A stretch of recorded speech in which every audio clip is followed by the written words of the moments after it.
Hi, I'm Barb Nangle. I'm the founder and CEO of Higher Power Coaching and Consulting, LLC. I want to welcome you to my podcast, Fragmented to Whole, Life Lessons from 12-Step Recovery. On this podcast, I share my experience, strength, and hope from recovery. I don't support or endorse any particular 12-step recovery program, and I don't claim to speak for any 12-step fellowship. My hope is that you will find my words helpful in some way, whether you're in recovery or not. This is episode 116, How to Change Other People's Behavior So You Can Have Better Relationships. If you're a fan of this podcast and want to support it, please check me out on Patreon. If you're not familiar, Patreon is a platform created by creators for creators that allows them to be supported and rewarded for their work by their fans and followers. You can find me at patreon.com/higherpowercoaching. This is kind of a stealth episode because I'm really going to be talking about you, not other people. Because here's what I've learned. The way to change other people's behavior is by changing the way we behave towards them. This has been on my mind a lot lately because I coach people on boundaries. And one of the most frequent things I hear from my clients and my prospective clients is that they want to learn how to have healthy boundaries because they think that that's going to enable them to control other people's behavior. And I always say boundaries are for you, not for other people. And what I mean by that is they're about you changing your behavior. There's a book I read well before recovery that really helped a lot in this regard. It's called The Dance of Anger by Harriet Lerner, Lerner. The reason she calls it the dance of anger is because she uses the metaphor of dancing. When you're in a dance with someone, if you change your steps, they either have to change their steps or get out of the dance. That is, if you change your behavior with people you interact with, they must change their interactions with you in some way. She's essentially talking about boundaries throughout the book, and she talks about anger as being an indication of when it's time to set a boundary, reassert a boundary, or tighten a boundary. And reading it relates to my greatest gift from recovery, which I learned years after reading the book. And my greatest gift was coming to understand my part in things. I had no fucking idea what I was doing that created dysfunction and chaos or exacerbated the chaos and dysfunction around me and the general dis-ease in my life. I really didn't know. And recovery got me to see that. And lo and behold, when I stopped doing all the things I was doing, I'd say something like 85% of the chaos in my life went away. Now, some of that is because the people around me changed in the ways they were interacting with me, but that was because I changed the way I was interacting with them. Some of it was also that my part in the chaos and dysfunction of my life was I was hanging out with dysfunctional and chaotic people. And I don't hang out with those kind of people anymore.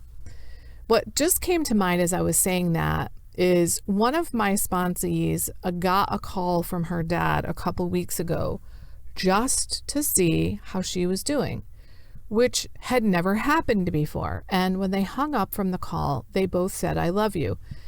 And my sponsee truly believed that her dad meant it. She meant it. And she said, "This is insane that this is our relationship now." Because when I started sponsoring her 3.5 years ago, she truly believed that her dad was the center and the cause of all of her problems. Here's the really interesting thing.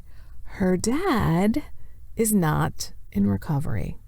My sponsee is the one in recovery.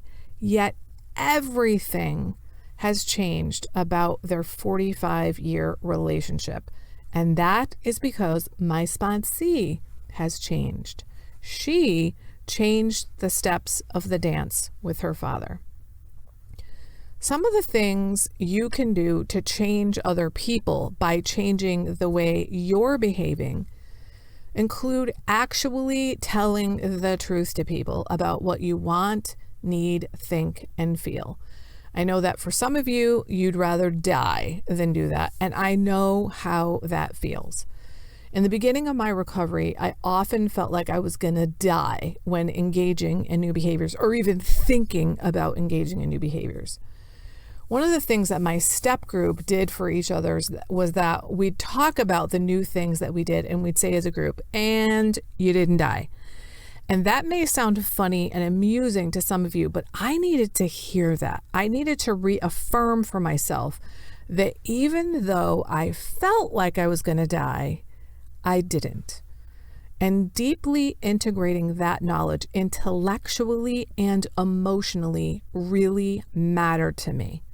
And I started to get less and less scared about doing new things. I'll also say that step group were people who were literally and metaphorically holding my hand through my change process. One of the most helpful things that aids in negating a lot of the distress we have when we're starting to change our behavior or set boundaries with people for the first time is being connected to others. That's something everybody that comes into recovery is horrible at. Most of us are super good at isolating, and the antidote to that is connection. The antidote to addiction is connection, as a matter of fact. Connection with yourself, with your higher power, and with other human beings.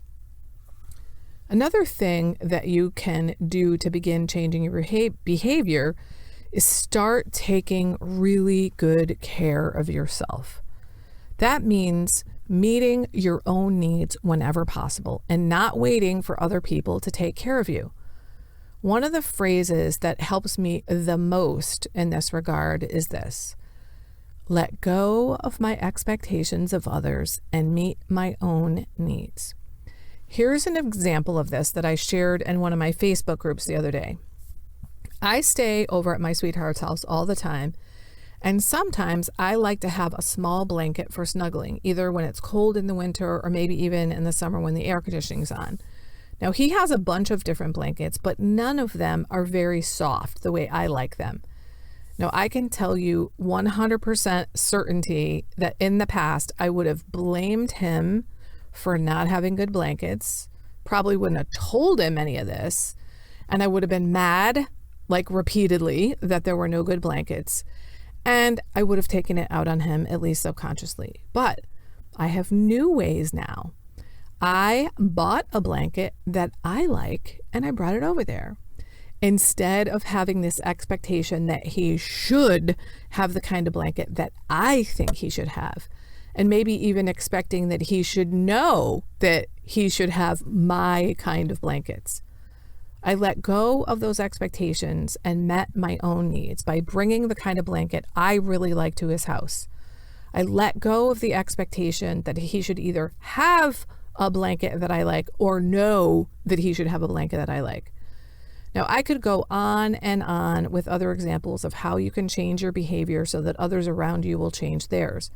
But I've got tons of other episodes and a shitload of stuff on my website that can help you. I've posted a ton on Facebook and especially on Instagram to help you figure out things you can do to change your life, which will result in the people around you changing the way that they treat you. But by far, the number one thing you can do to make that happen is learning how to set healthy boundaries. There's a page on my website specifically about how to set boundaries. It has a free download, a free article, and links to my top 5 podcasts about setting boundaries, or podcast episodes. Go to higherpowercc.com and look under the menu My Issue Is and choose Setting Boundaries. You'll get the free handout, the free article, and it'll link you to 5 podcasts about setting boundaries.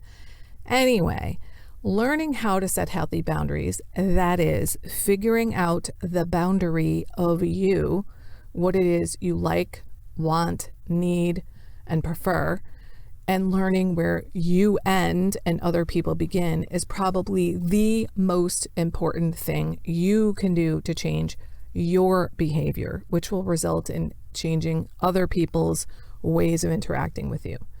So I challenge you this week to change the dance with somebody. Whoever just popped in your head right now, that person. Do something different in the way you interact with them. It could be simply changing your expectations of them. Oh, and this just popped into my head. Now, when that happens, when I'm recording a podcast episode, I always go with it. I assume it's my higher power nudging me. I heard someone in recovery once say, my amends to my brother is that I'm going to lower my expectations of him. And I was like, oh, holy shit, that's totally what I'm going to do with my brother. Because I realized that a lot of my issue with my brother is that I have unrealistic expectations of him. He happens to be one of the most well-read and informed humans I've ever met. Yet, his entire life, he has performed way below his potential. So obviously, I've had an expectation of some potential that he, quote, should have lived up to. And I also expected that he should be able to communicate like a normal person instead of yelling and screaming all the time. Yet he's apparently not capable of that. So I've lowered my expectations of him. And holy shit, has that transformed things for me. So anyway, maybe that's the thing that you'll do to change, which is change your expectations of others. Whatever it is, I challenge you to do something to change the dance this week. One last thing.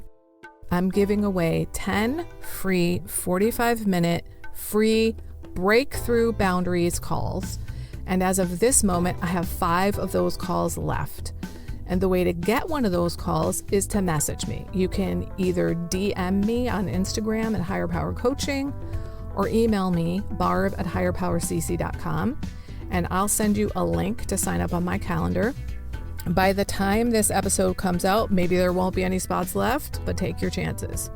I'd love to help you work on developing healthy boundaries and changing your behavior so those around you change the way they behave toward you, and you can have better relationships that fit the way you really want to feel in your life. That's it for today. If you've been finding this podcast helpful, please consider a donation to ensure I can continue. To choose the level of support that feels right to you, go to patreon.com/higherpowercoaching. Please also review it on Apple Podcasts, like and subscribe to it on your favorite podcast outlet. I'd really appreciate it, and it helps others to find the podcast. Now, if someone in particular came to mind when you listened to this episode, please share it with them. And don't forget, I'm on Instagram at Higher Power Coaching. I run group and private coaching programs on creating healthy boundaries. And if that sounds like something that would interest you, head on over to barbchat.net, where you can get on my calendar for a free 30-minute Better Boundaries consultation. My ideal client is someone who is ripe for change. If that's you, then go to barbchat.net and get on my calendar. My goal with all of my work is to help you make lasting changes in your life, like I've made deep, lasting changes in my life. Remember, it's never too late to recover. No one is beyond hope, and healing is possible. Thanks for listening.